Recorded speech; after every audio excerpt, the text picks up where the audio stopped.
We here at the Daily Wire are ready to go to war with Disney to protect children. The Biden administration sees record low approval ratings as the economy teeters on the brink of recession, and America prepares for a new border crisis. I'm Ben Shapiro. This is The Ben Shapiro Show.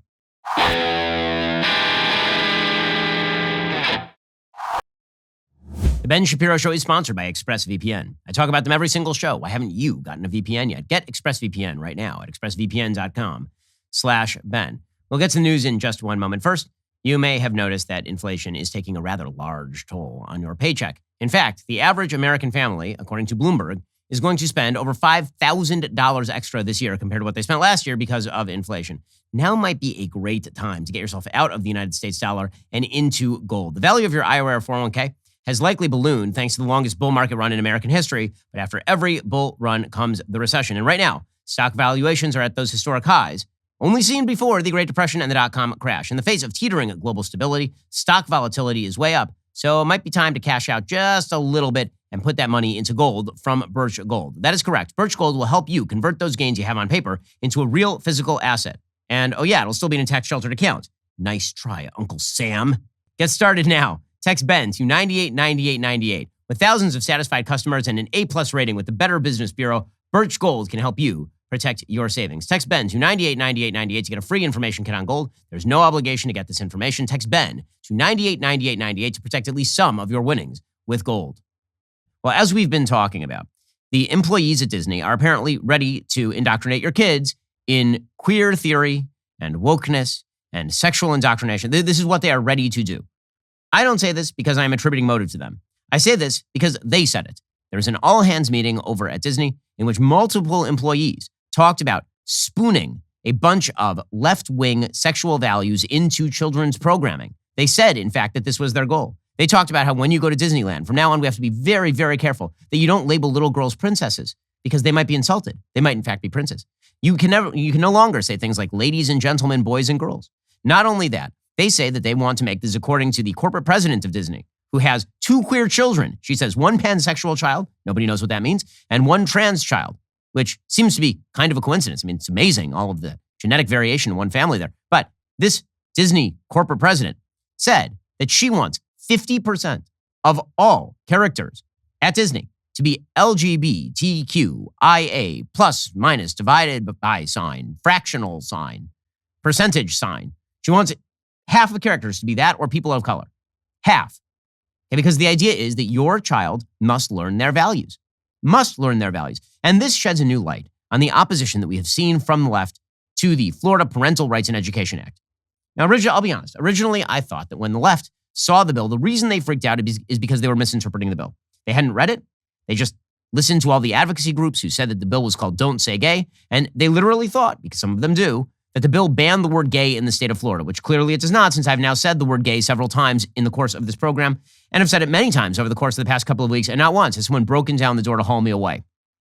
So obviously it was not a Don't Say Gay bill, nor does the bill say that if there is a kid who has 2 gay parents, that if this kid says, my dad's took me to Disneyland the other day, that the kid would be sued. What it did say is that teachers were not allowed to indoctrinate children on these issues without parental permission, K through 3, or as age appropriate beyond that. That is what the actual bill says. That's all the bill says.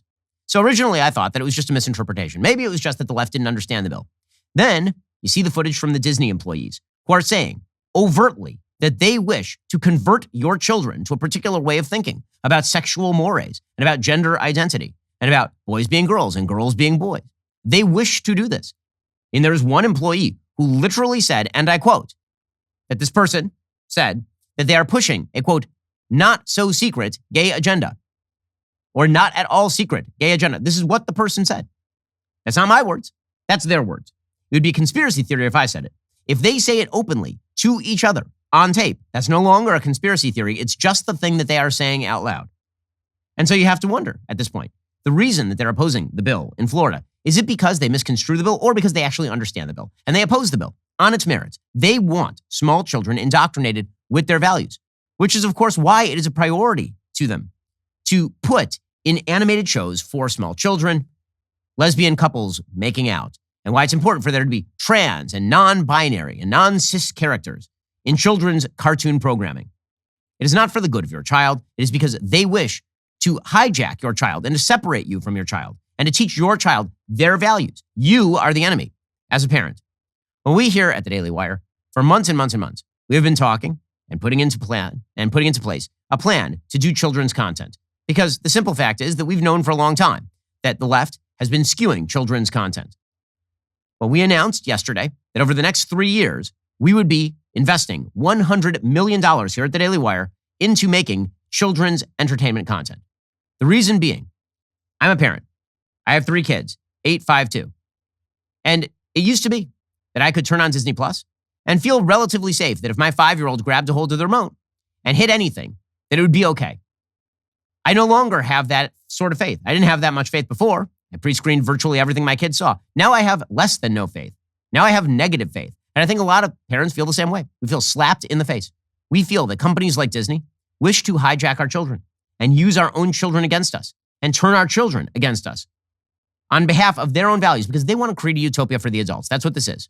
It's a bunch of adults who wish the world to work in a certain way. And the only way for the world to work in that way is to indoctrinate your kids and my kids. And it's painful to me on a personal level. I'm a Disney lover. I love Disney. I grew up watching Disney movies. My sisters and I, we didn't grow up a particularly rich family. We grew up in a 2-bedroom home in Burbank, California. Until I was about 11 years old, I shared a bedroom with 3 of my siblings. And all 3 of my siblings and I, when it was time to go to bed at night, my dad would put on a tape of Beauty and the Beast and we would listen to the score and we'd go to sleep. So I grew up on Disney. I know Disney lyrics better than pretty much anyone else I know. We were Disney annual pass holders in California. It makes me incredibly sad that Disney has decided to cave to the woke, and not just cave to the woke, to echo the woke, to become a woke machine. It's very sad to me. But just because I'm sad about it doesn't mean that we have any other option other than to build. Because we can sit here and we can moan about this. We can complain about it. We can say that it's really bad that Disney is doing this. And of course it's really bad that Disney is doing this. In fact, it's perverse that Disney is doing this. It's perverse that Disney wants to leverage its own values on sex into its programming to 5, 6, 7, 8-year-old kids. That is screwed up in every possible way. We can complain about it or we can build an alternative. So we here at the Daily Wire, we are dedicating $100 million over the next 3 years to making children's programming so that you have a space where if you give your kid the remote, you're not going to have to worry that we're going to crap on your values because we reflect your values. We like your values. We don't think that you as a parent need to be undermined. We think that you as a parent need to be reinforced. We think traditional values are good. We think that kids' innocence should be preserved. They are not little widgets. They are not sexual beings in waiting. They are children whose innocence needs to be maintained, needs to be protected. That is why this is not just a monetary play, although we think that Disney has now opened up a market because the woker the left gets, the more markets they open up for people who are willing to compete. But this is not just a monetary play for us.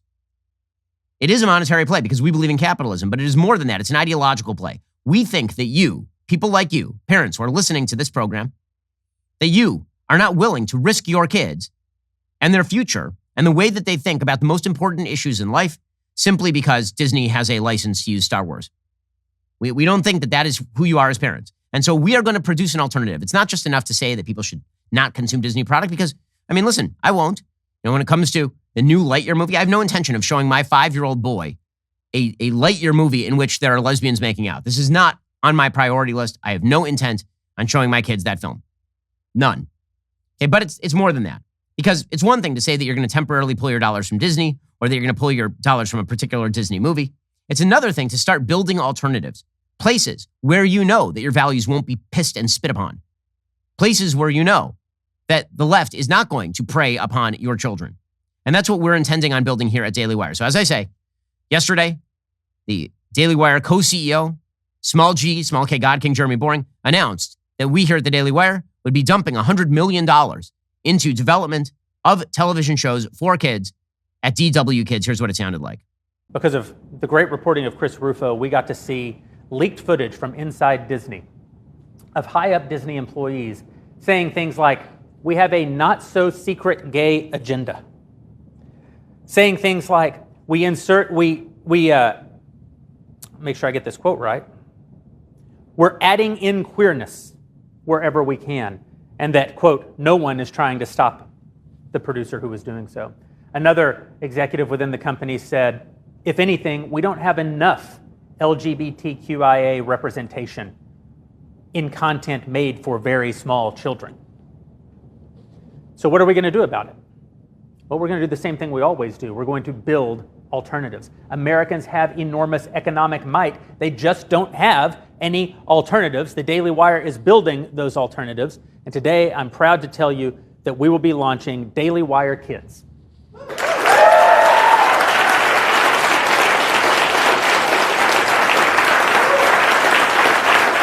So this has been in the works for quite a while here. As I mentioned over at Daily Wire, we hired the VeggieTales writers to help create our first two children's shows. One is called Chilla Time. It's about a family of homeschooled chinchillas, again, appropriate for children of all ages. And another one called Doodles with Noodles that centers on a man and his puppet giving drawing lessons. When you describe stuff that way, it sounds silly, of course, but all children's programming sounds silly. The thing about this is that we are deadly serious, that we mean to provide a safe alternative for your kids, where you are not going to have to worry that if you leave the room for 5 minutes, your kid is being told that he can be a she. You're not going to have to worry about that. You're going to have to worry about answering questions about the morality of various forms of marriage when you come back into the room after leaving your kid watching the latest episode of Paw Patrol. You're not going to have to worry about that sort of stuff. And we are willing to sink serious money into this. In fact, we've committed to sinking serious money because we know that you're going to help us. That's what we have. And I've said this before, but it's true. We've generated so much content over the past year alone. We've generated 3 separate films. We have another one that's coming out in just a couple of months. We've generated all sorts of new series. We've generated a publisher. We've generated a razor company. Right? We've done all these things because you guys help us. And we need your help because here's the thing. Disney has tens, maybe hundreds of millions of subscribers at this point. Disney spends $25 billion a year on exactly the kind of programming that they claim they are going to use as a political weapon against you and your children. Okay, we are committing $100 million over the next 3 years. We need your help. Okay, I'm just going to put it right out there. Okay, obviously, we make money from this because we believe there's a market out there. We believe every time Disney spends a buck attempting to push its woke agenda, it is pushing more people into our corner. But we are also first movers in the space, which means that we have to sink an enormous amount of time and money into the project to build an alternative. And for us, kids' content is a loss leader until it's not. You're going to help us make it profitable because if you do, we will provide an alternative. And by the way, if we provide an alternative, it will force Disney to take you seriously. It is not just that you will actually have something to show your kids where you can feel safe. It is also that Disney might have second thoughts about caving to the most pathetically woke people on planet Earth, the people who want to hijack your kids. They might have second thoughts. They might start looking at that profit margin shrinking and think to themselves, hey, maybe we shouldn't make a story about a panda bear who happens to be a pansexual lesbian gymnast. Maybe instead we should make something that appeals to 5 and 6-year-olds, maybe, and doesn't crap all over their parents. Disney might have, again, markets matter. There's a reason Disney doesn't tick off the Chinese because they know the Chinese will use their market power. There's a reason Disney doesn't care about ticking you off because they know you're not going to use your market power. So we want to give you the ability to use your market power and get good content in return. And yes, leverage Disney into going back to a time when they protected the magic and innocence of childhood. So if you want to help us out, please go subscribe right now at dailywire.com/subscribe. Use code BUILDTHEFUTURE. Again, that's BUILDTHEFUTURE. You get 45% off your membership. You get all sorts of good stuff anyway when you go to dailywire.com/subscribe and use code BUILDTHEFUTURE. You're helping us build the future on an ideological level. You're going to get our kids' content as soon as that is available in the next few months. You're also going to get Terror on the Prairie with Gina Carano. You're going to get access to the other movies that we've made, ranging from Shut In to Run, Hide, Fight to The Hyperions. You're going to get all access with me, so you can hang out with me on just random nights and watch me answer questions about my kids and my life. And I'll hang out with you and we'll get to know one another. You can do all those things when you go to dailywire.com/subscribe and use code BUILDTHEFUTURE. You get 45% off your subscription today when you do that and help us provide your kids with the content they need to protect themselves against the nastiness of multi-billion-dollar corporations that wish to weaponize your kids against you. Well, if it feels like in American society your house is burning down, you might want to actually think about insuring your actual house. Policy Genius can make this happen for you. Policy Genius can easily help you find home and auto coverage similar to what you have now, but at a lower price. It's your one-stop shop to find and buy the insurance you need. Head on over to policygenius.com/Shapiro Home, answer a few questions. Policy Genius will show you price estimates for policies that fit your search and help you understand your options. The Policy Genius team can look for ways to save you more money. And if they find a better rate than what you are paying right now, they'll switch you over for free. Policy Genius has saved customers an average of $1,250 per year over what they were paying for home and auto insurance. The Policy Genius team works for you, not the insurance company, which means you can trust them to offer their unbiased help and advocate for you every step until you are covered. They're not going to add on extra fees. They don't sell your info to third parties. They have thousands of 5-star reviews across Google and Trustpilot. I've been talking to you about Policy Genius forever, so just go use them already. Head on over to policygenius.com/Shapiro Home. Get your free home and auto insurance quotes. See how much you could save. Protect your home the way that you should with policygenius.com/Shapiro Home. Again, get your free home and auto insurance quotes. See how much you could save today. Alrighty, meanwhile, Joe Biden continues to be just an absolute horror show of a president. The polling for Joe Biden gets worse and worse and worse. There's one particular poll I want to talk about here. This is a Quinnipiac poll. According to Quinnipiac, Joe Biden's job approval is now at 36%. 36%. So about 1 in 3 Americans actually thinks Joe Biden is doing a good job. 55% of Americans think he's doing a crappy job. His approval on the economy is at 34%. By the way, he has not hit the bottom yet. He has not hit the floor. See, the thing about Trump is that Trump had a very solid ceiling. He was never going to break about 47%. And he had a very solid floor. He was never going to break about 38% at the bottom. Joe Biden has no ceiling and no floor. When he entered office, he had a 60% approval rating. And now he has a 34% approval rating on the economy. And it is going south, and it is getting worse and worse. What are Americans' top concerns? Their top concern is inflation. 30% say inflation is their top concern. The invasion of Ukraine is their second concern at 14%. And immigration is at 9%. Now, this is nightmare territory for Democrats because inflation is not going away. As we'll get to in a second, the economy is on razor's edge right now. The invasion of Ukraine, despite the fact that Joe Biden says that he has rallied the world behind his cause, he has not actually ended the war in Ukraine. And when it does end, it is likely to end with Vladimir Putin in a strengthened position with regard to, for example, oil fields in eastern Ukraine, as we'll get to in just a moment. Immigration is the one that really is lurking here. Because if you think that the immigration issue is dead, it is not dead by half. As we'll explain in a second, we're about to see a massive, unprecedented wave of illegal immigration over the course of the next couple of months, facilitated by this administration. Even Chuck Todd on MSNBC, he's saying this administration is just cratering. I mean, this is like the dinosaurs. Joe Biden, the dinosaur, is looking up in the sky and he sees the asteroid headed for Earth. And all he can say is, here's Chuck Todd explaining. When Bill Clinton and George W. Bush had midterms that went their way, their job approval rating was right around 50 or north of it. All right. When you start dipping below 45, you've got a problem, and you're going to have midterms that are in the bad to shellacking ratio. President Biden's at 40. George W. Bush was at 39% in 2006. We know how that turned out. Wow. And you never want to be in the shellacking territory. He's about to take a shellacking, according to Chuck Todd. Meanwhile, how deep are Democrats in their own colon? So they're already talking about 2024 and where they're going to host the 2024 party convention. And they're now talking about doing it in Chicago. Geniuses over here. Want to win those big Midwestern states. So you pick the bluest city in the entire Midwest that is rife with crime and run by one of the most unpopular mayors in all of America, Lori Lightfoot. Genius type stuff right here. It makes perfect sense. Meanwhile, Republicans are looking at Milwaukee and Nashville, both of which make a lot more sense. Nashville is cooking. I mean, by the way, we heard the Daily Wire. We know Nashville pretty well. Milwaukee is pretty good. That'd be a fine place for the convention. Chicago for the Democrats. Man, they're in such deep trouble. And on the economy, they're in even worse trouble than I think they know. So Larry Summers did an interview with Ezra Klein, formerly of Vox, now of the New York Times. Summers has been predicting for a year that serious inflation was on the way. Now remember, the entire Democratic Party had gotten so far beyond the point where they thought inflation was a real thing that they had embraced something called modern monetary theory. Their theory was you could literally just spend money for the rest of time with no limit whatsoever, which meant, according to the modern monetary theorists, people like Elizabeth Warren, that the only thing separating America from greatness was just the willpower to spend. There was no reality where if you spent too much money, you'd inflate the economy and you would end up with massive price increases that take a chunk out of American savings and act as a giant tax on Americans. And that would never happen. Well, here's the thing. It did happen. So Larry Summers predicted that. And now, Ezra Klein over at the New York Times, who was very critical of Larry Summers, he was like, yeah, it turns out that might have been wrong. Turns out that Larry Summers was right. So now Larry Summers is going further. He's saying this is not just a problem of inflation.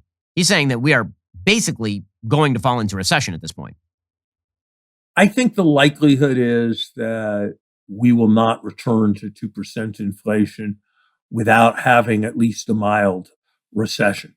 I think that the magnitude of the imbalances and excess demand in the labor market are sufficiently great that the odds are probably 3 and 4 that we will not get inflation down without running a recession. Well, this is a disaster area for the Democrats, like a full-scale recession. Listen, I got it wrong. I thought when Joe Biden took office that he was going to have at least 2 years of a good economy before we had a slowdown. Because after all, the pandemic was coming to an end. We had a working vaccine. People were going to get back to work. He wouldn't be stupid enough to superheat the economy. He wouldn't be a moron enough to pour gasoline on a raging fire of demand. Now when there are supply chain shortages, it would take a complete dunderheaded moron to do... Oh, he did what? Or no. By the way, how bad is inflation? According to one Bloomberg economist, Americans are having to spend, the average American household is spending $5,200 more compared to just last year. $433 per month more on the same goods and services last year. That's how bad inflation is. It is worth $5,000 to you and your family. $5,000 a year. That is a lot of money. That is not a minor problem. That is a massive problem.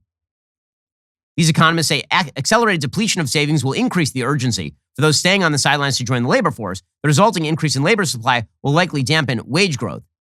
So people will need to go back to work. Employers may be able to lower the wages when that happens. But in the meantime, inflation is going to maintain.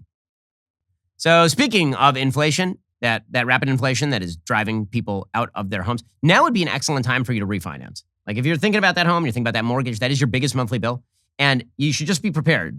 Just know that in 5 months, it's not going to be as good a time to refinance as it is right now because the interest rates are just going to go up. The Federal Reserve has announced this already. So take advantage of a free mortgage review from American Financing today. Learn about the ways your home can work for you. From a lower payment to accessing cash that can pay off debt, they can do it all. And they never charge up front or surprise you with hidden fees. I'm telling you, it's a company that puts you first. So why not make the time to learn more? It could mean up to $1,000 in monthly savings plus tens of thousands of bucks long term. And if you start soon, it could skip 2 payments. You might even get an escrow refund. That equates to a few thousand more in overall savings. Think of the difference that can make and then give them a call at 866-721-3300. That's 866-721-3300. Or visit AmericanFinancing.net, MLS 182334, NMLSConsumerAccess.org. Again, give them a call, 866-721-3300 to get started, or visit AmericanFinancing.net.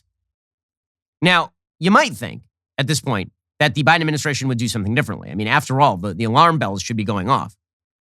According to MarketWatch.com, a closely watched measure of the yield curve that serves as one of the bond market's most reliable recession indicators inverted on Tuesday, underlining fears about the economic outlook as the Federal Reserve considers aggressively hiking interest rates.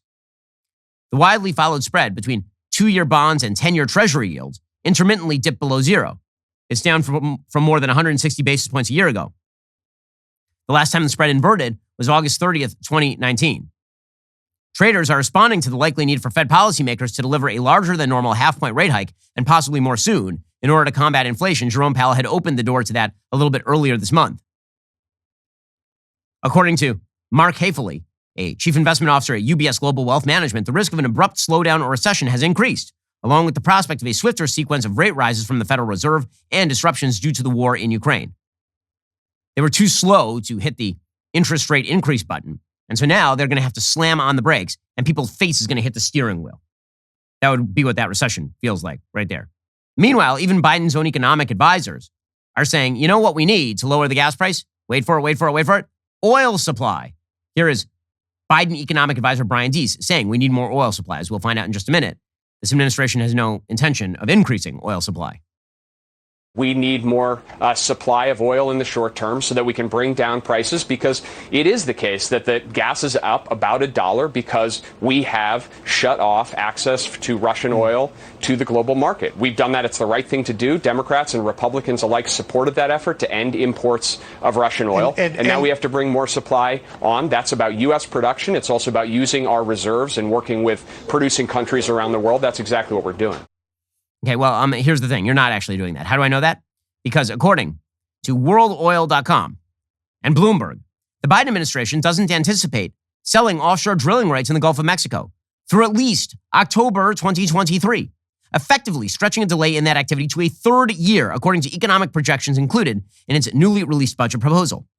The numbers show expected revenues from offshore oil auction bids and annual rental payments on existing leases are set to plummet in fiscal 2023 by about $370 million to just $25 million. That reflects the government's typical haul from 2 auctions of oil and gas leases in the Gulf of Mexico.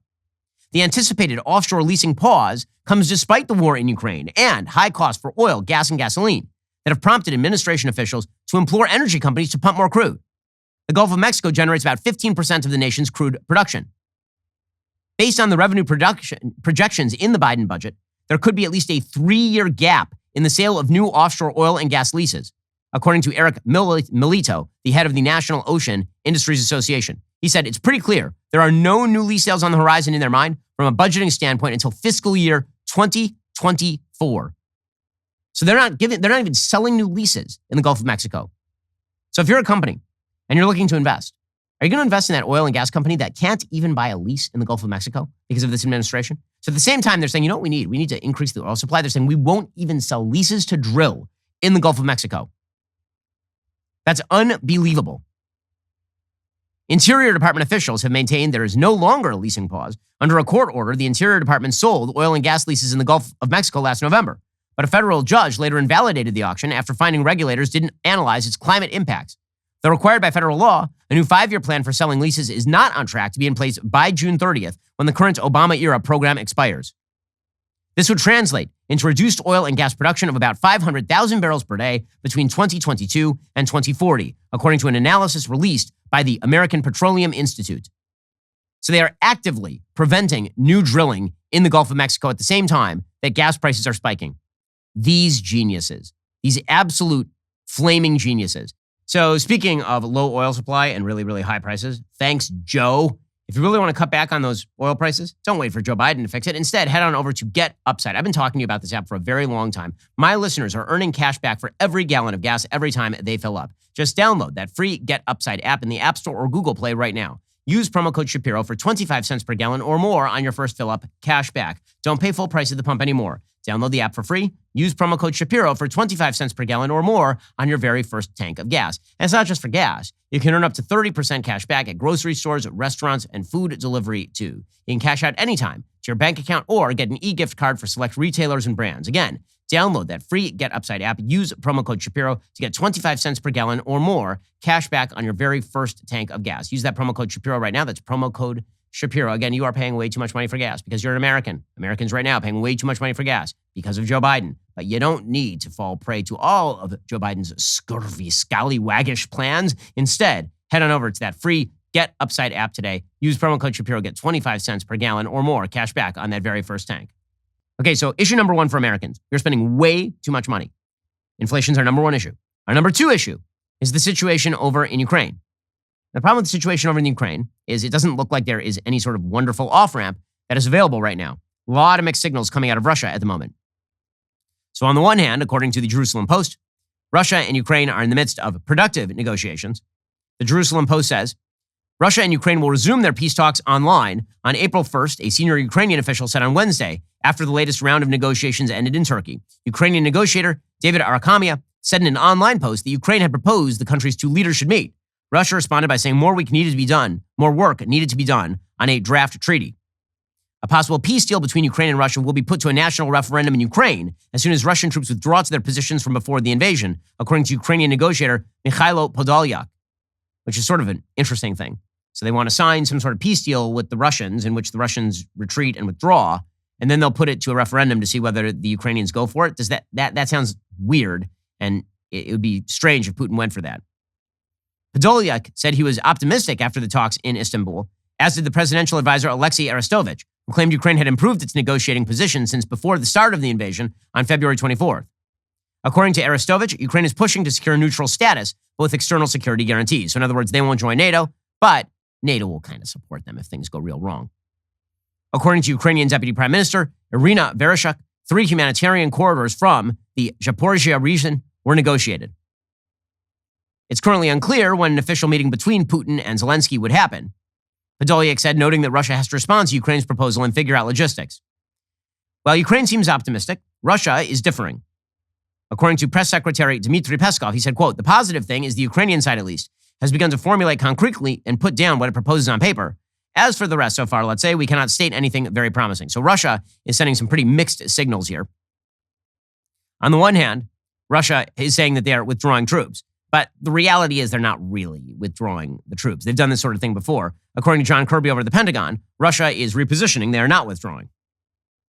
Has there been some movement by some Russian units away from Kyiv in the last day or so? Yeah, we think so. Small numbers. But we believe that this is a repositioning, not a real withdrawal, and that we all should be prepared to watch for a major offensive against other areas of Ukraine.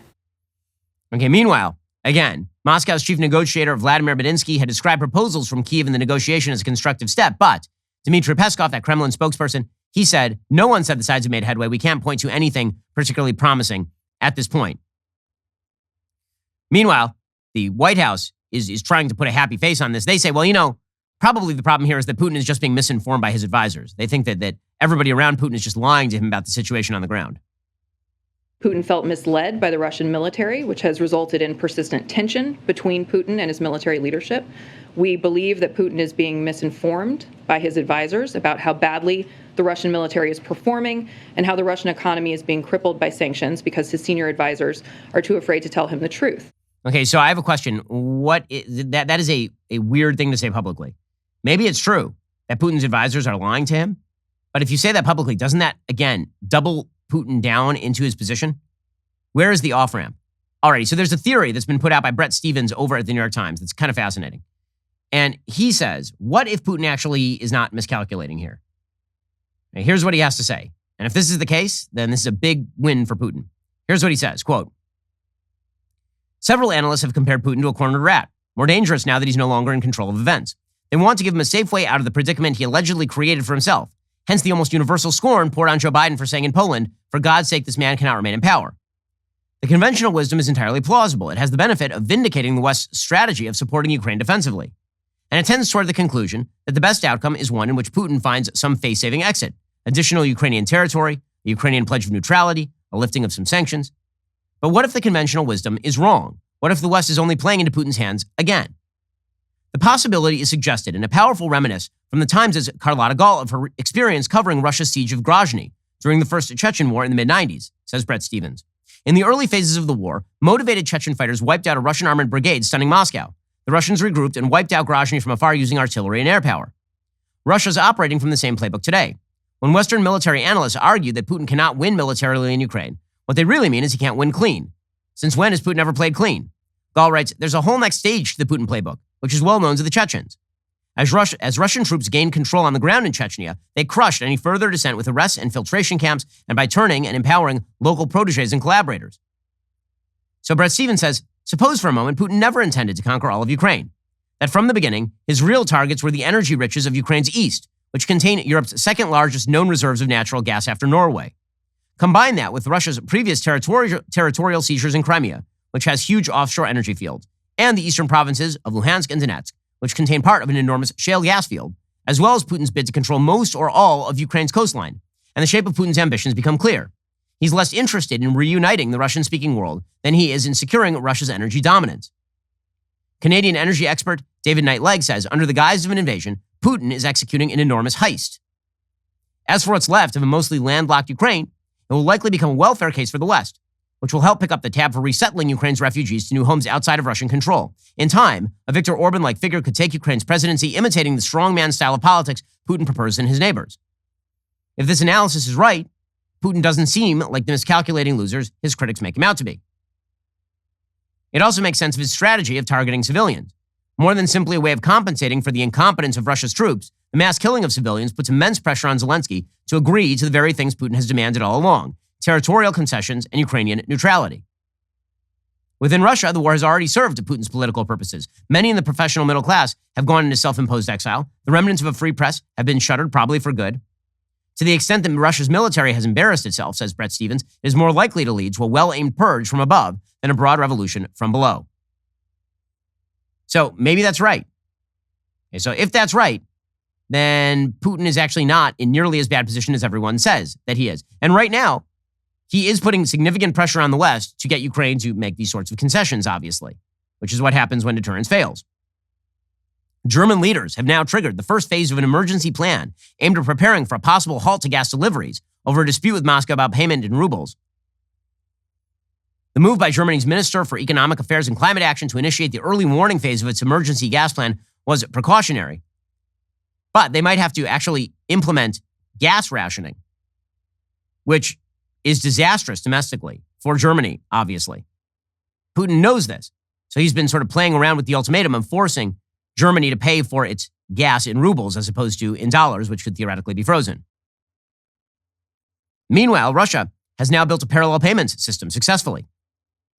According to the Wall Street Journal, there were roughly 197 million MasterCard or Visa cards in Russia at the end of 2020, but behind the scenes, the cards don't rely on U.S. network system to process payments in Russia. For years, they've used a homegrown system overseen by Russia's central bank. The National Payment Card System, known as NSPK in Russian, runs the financial plumbing that underpins card transactions in Russia.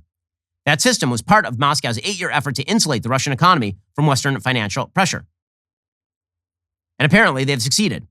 The resilience of Russia's payment system is a rare win for Putin in his financial war with the West. We provided for our national security in the payments space, said Alma Obayeva, the head of the National Payments Council, a Russian trade association.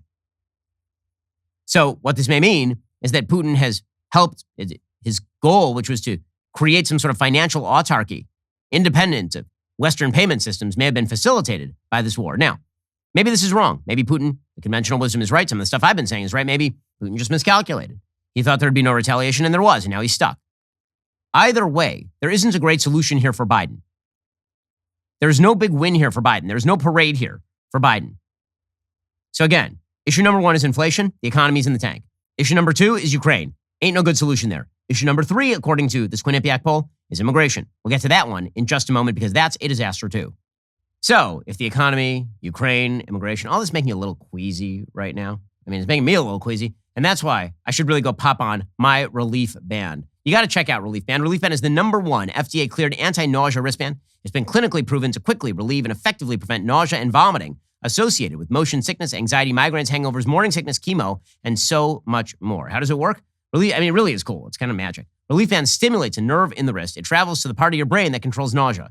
Then it blocks that signal your brain is sending to your stomach, telling you that you're sick. It's like the name says. It's legitimately a band that you wear on your wrist to give you relief. So it is very, very well named. Good branding decision, Relief Band. The technology was originally developed over 20 years ago in hospitals to relieve patients from nausea, but now, through Relief Band, it is available to the masses. So my wife uses Relief Band because she tends to get really car sick. My sister, when she was suffering from morning sickness because she was pregnant, she was using Relief Band all the time. Relief Band makes a great gift for any time of the year. Right now, they've got an exclusive offer just for my listeners. If you go to reliefband.com and use promo code Shapiro, you'll receive 20% off plus free shipping and no questions asked 30-day money-back guarantee. That's the best offer you will find for Relief Band anywhere, but you have to use my code. So head on over to reliefband.com and use our promo code Shapiro for 20% off plus free shipping. Alrighty, in a world of woke razors sold by men who might in fact be women, you can now use a razor that pivots but does not cave. And yes, I'm talking about the Daily Wire and our new razor company, Jeremy's Razors. Razors where men are men and women are women and razors are razors because objects ought to be what they are. If you aren't one of the 45,000 Americans who already purchased Jeremy's Razors, head on over to the IHateHarrys.com website. Get your founder's kit and subscription right now. The launch of our new razor company has been extraordinarily successful. Because of this tremendously positive response, we've actively worked to expand the Jeremy's Razors team in Nashville, Tennessee. Specifically, Jeremy's Razors, we're now looking for an executive VP. I mean, we grew too fast, so now we need your help. So we're looking for an executive VP as well as a director of consumer experience. It's a huge opportunity to not just sell razors, but to be on the front lines of taking back power from woke corporations. If you are interested, head on over to dailywire.com/careers. This is your chance to join us and help us carve up the competition. You're listening to the largest, fastest growing conservative podcast and radio show in the nation.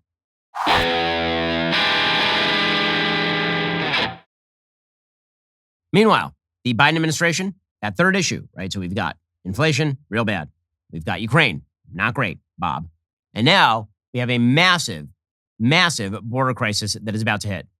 So yesterday, a bunch of GOP senators got together to talk about the simple fact that the Democratic Party and Joe Biden have facilitated a massive influx of illegal migration, and it's going to get a lot worse. Here's Senator Roger Marshall from Kansas talking about it. They're now presenting their plan to us of what they're going to do when they take Title 42 off. Their plan is to move people into the country faster. That's their whole plan.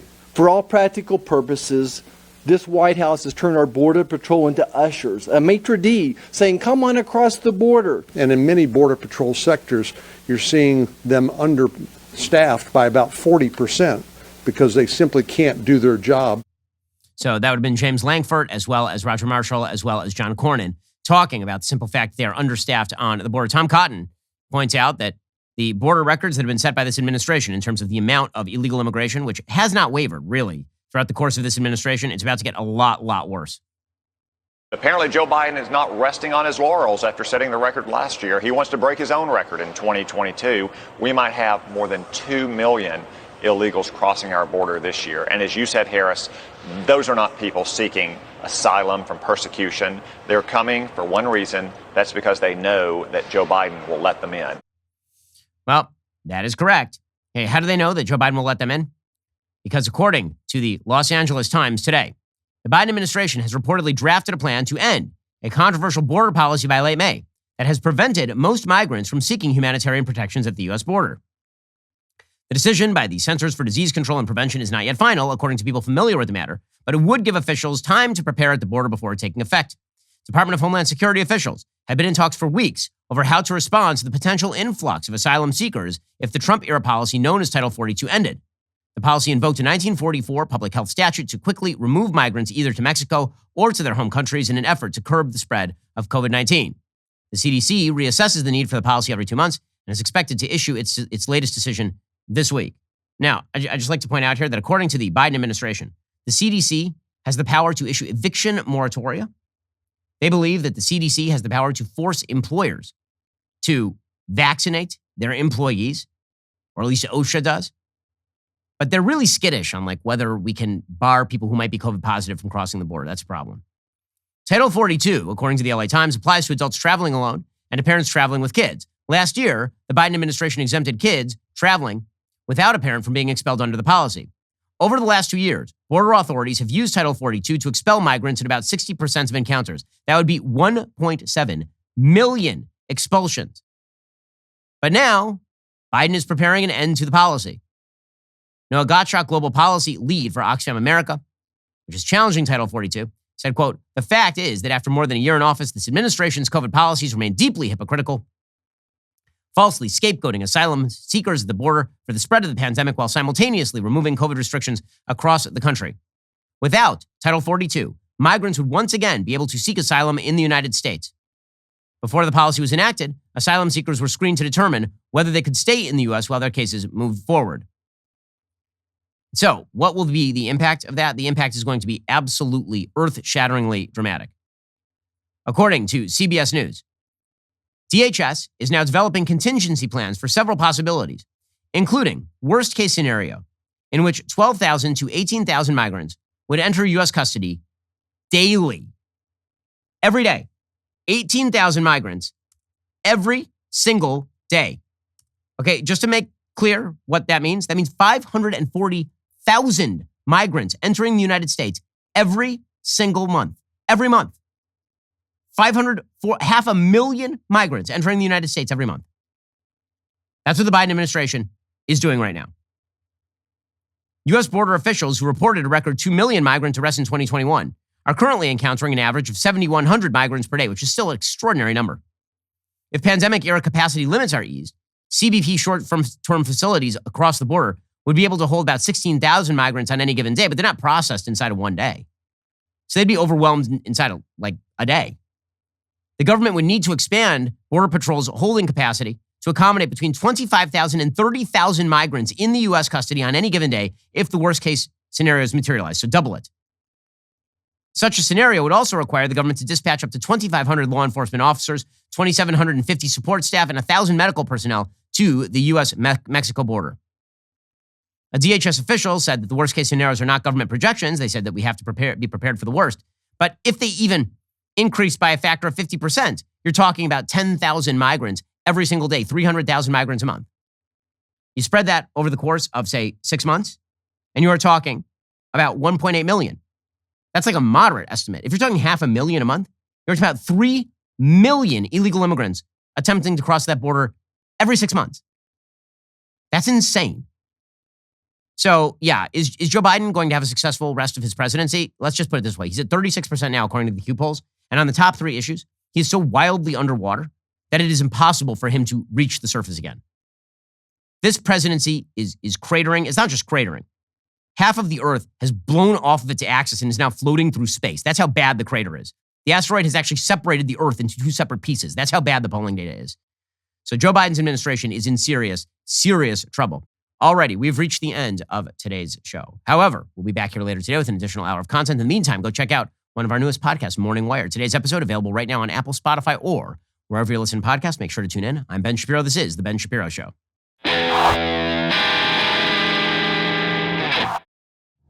If you enjoyed this episode, don't forget to subscribe to the show. Help spread the word about The Ben Shapiro Show by giving us a 5-star review and sharing the show with a friend. We're available on Apple Podcasts, Spotify, YouTube, or wherever you get your podcasts. And be sure to check out some of our other Daily Wire shows. The Ben Shapiro Show is produced by Elliot Feld. Executive producer Jeremy Boring. Our supervising producer is Mathis Glover. And our production manager is Pavel Wydowski. Associate producer Bradford Carrington. Editing is by Adam Sayevitz. Audio is mixed by Mike Coromina. Hair and makeup is by Fabiola Cristina. Production assistant Jessica Crand. The Ben Shapiro Show is a Daily Wire production. Copyright Daily Wire 2022. Hey there, this is John Bickley, Daily Wire editor-in-chief and co-host of Morning Wire. On today's episode, the Federal Reserve warns of a possible housing bubble as prices skyrocket, leaked video of a Disney company-wide meeting sparks more controversy, and China locks down Shanghai. Join us and get the facts first on the news you need to know with our show, Morning Wire.